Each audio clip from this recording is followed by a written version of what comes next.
So, does improv help in public speaking? Imagine yourself in a situation where you have to all of a sudden turn to improv because of something that's happening on stage for you.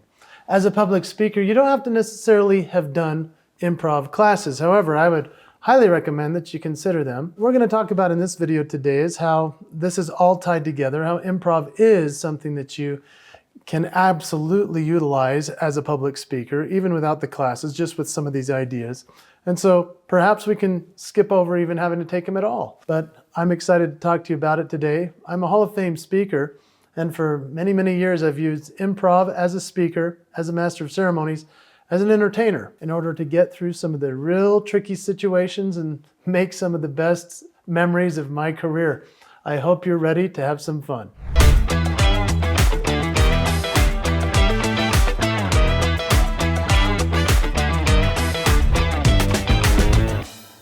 So let's first talk about understanding the connection between improv and public speaking. Think about it. There's all kinds of foundational pieces that we have to be able to stand upon. You know, when you see a show like Whose Line Is It Anyway, if you're familiar with that from the Drew Carey days, yes, those guys are actually making that up on the spot. However, they live by certain rules. They've learned through the years certain games and how to play them. And so then they look like masters of improv, which they obviously are because of practice and stage time. How does that apply to public speaking? Well, you know what it's like to be adaptable. You know that if something goes wrong, you can still figure it out. And that's where improv comes in. The real trick with all of this, I believe, is that you have to be brave. Yeah, you have to just be willing to fail.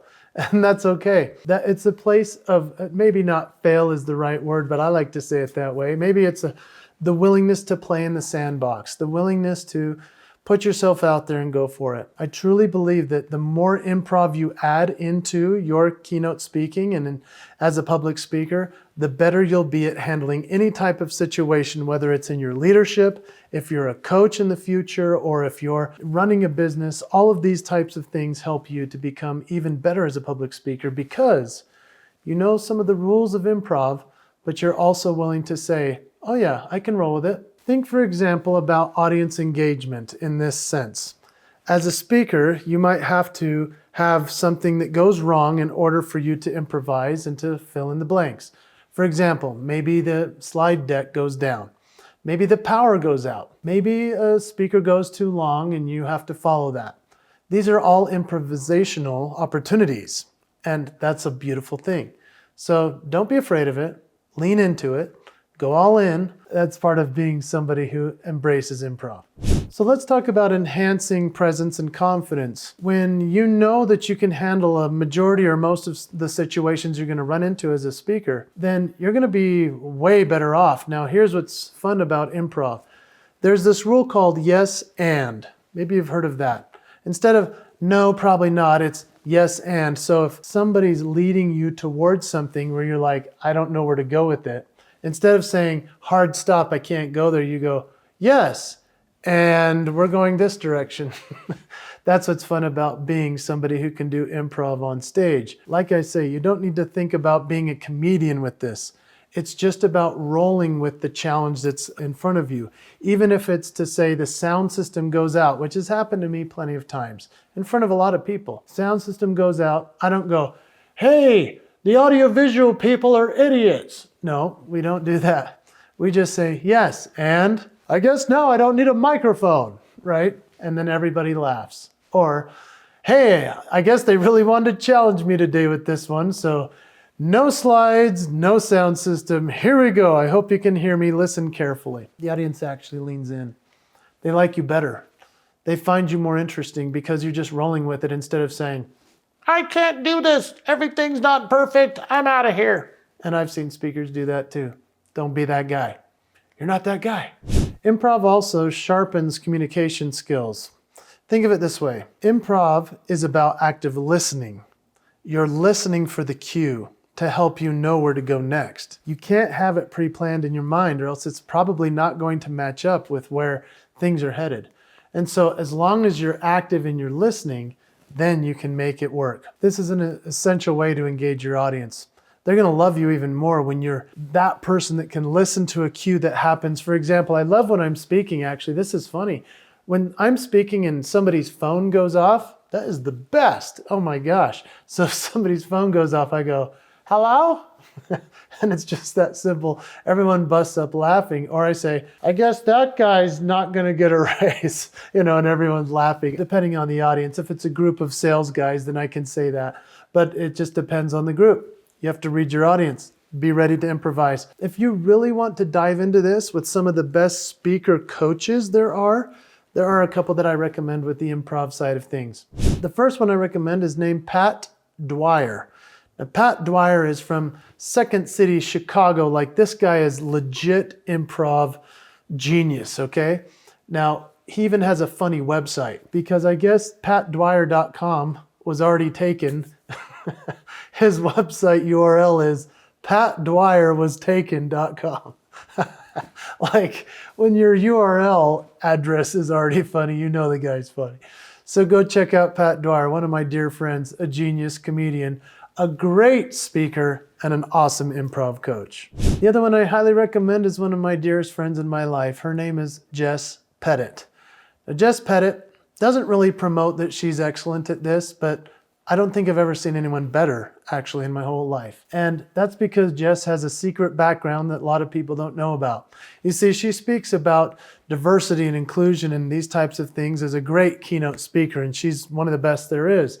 She's also as good of an MC as you can find, because why? When people realize you're a great keynoter, and then they realize you can handle an entire event because you're so good at improvisation, they'll bring you as an MC.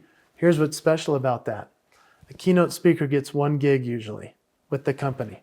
An MC, they might bring them back for 10 years straight. So if you want to become an MC, that's a cool thing. Jess Pettit, with her background, she is not only a great keynoter, one of the best MCs in the world, but also she was trained by some comedians when she was a young person in New York City. Yeah, she was trained by George Carlin, Robin Williams, some of the greatest comedians that have ever lived. She was the MC for events where they would perform. Now imagine having her as one of your coaches. Not only can she coach you to become a greater keynoter or MC, but also to become somebody who's great at improv. I highly recommend you work with Jess Pettit.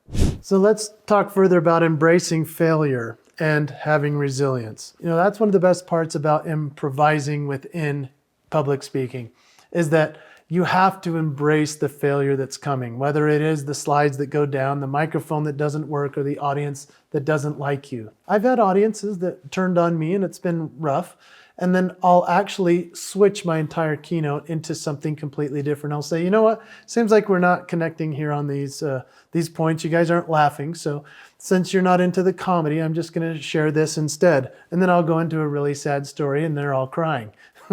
Apparently that's what they wanted. But sometimes you have to be willing to fail in order to go where they need you to go, but you have to be willing to go that direction. I would just say that embracing failure is an actionable item. I mean, this is an option for you to figure out, hey, how can I turn this challenge into something really unique and special for me to learn? It's an opportunity to grow. And so even though some gigs you walk away like, oh, I'm so glad that's over. That almost killed me. You'll actually look back on those and say, this is what I learned and this is what was good about it. It made me better. Let's talk about harnessing creativity and storytelling. When it comes to improvisation, you can improv a story that just happened to you. You can improv a story if you feel really good about it that happened to you a while back. It might be the first time you've ever tried it. I'd recommend though that if you're ever adding any kind of new storytelling or anything into your presentation, always bookend it with something that you know works and another thing you know works. Then you can insert pretty much anything in the middle. So as long as you're not starting with that improv piece and hoping it goes all the way through the entire keynote, you want to have something you know works and is right in the middle. So with improv and public speaking, think about improving body language and your communication skills that are even nonverbal. I mean, just the fact that the best pieces that have ever come out of my presentation that are nonverbal have just been by accident. For example, I do this piece with my mom where I talk about how she and I are having a conversation when I'm a little kid. This was by accident that this happened. And for whatever reason, the audience went bonkers over it, so I've kept it in. Thankfully, I record every presentation, so I knew what I did. I used to say that I would come home from school when I was 5 years old, and I'd say to my mom that I had a big mouth, and that, kids said that I was ugly. And so then I used to say it like this. I'd say, my mom would say, "Oh, you're not ugly." And then she told me blah, blah, blah. But one time I decided to change it up. I said, "The kids said that I'm ugly and I have a big mouth." And my mom looked at me and she said, "Son, you're not ugly, but you have a big mouth." Did you see what I did there? I changed it up just by turning my head a little bit or just squinting a little. The audience goes bonkers the longer I hold that. It was by accident that this happened. And this is by using nonverbal cues. So all I said is, "You're not ugly." And I don't even need to say anything because the audience knows that what's coming is she's going to say, "But you have a big mouth."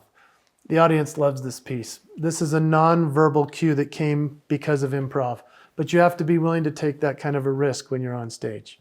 So here's something that I encourage you to do.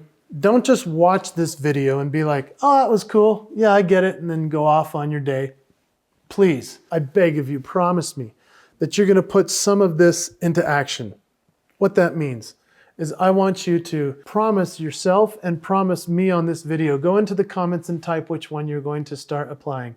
Whether it's some of these nonverbal communications or just going for it, taking a risk, or even signing up to take improv classes, whatever it might be, put in the comments what you're going to do. And as you go into this whole process, I'm excited for you because adding improvisation into public speaking, you'll be one of the only ones who do it because guess what? Most people memorize their speech. And any problem that goes wrong, they can't handle it. The people that are willing to improvise and step into something a bit unknown, they're the ones that are going to succeed and have great, great success. I'm excited for you. Put in the comments which piece you're going to add as improv becomes a part of your public speaking.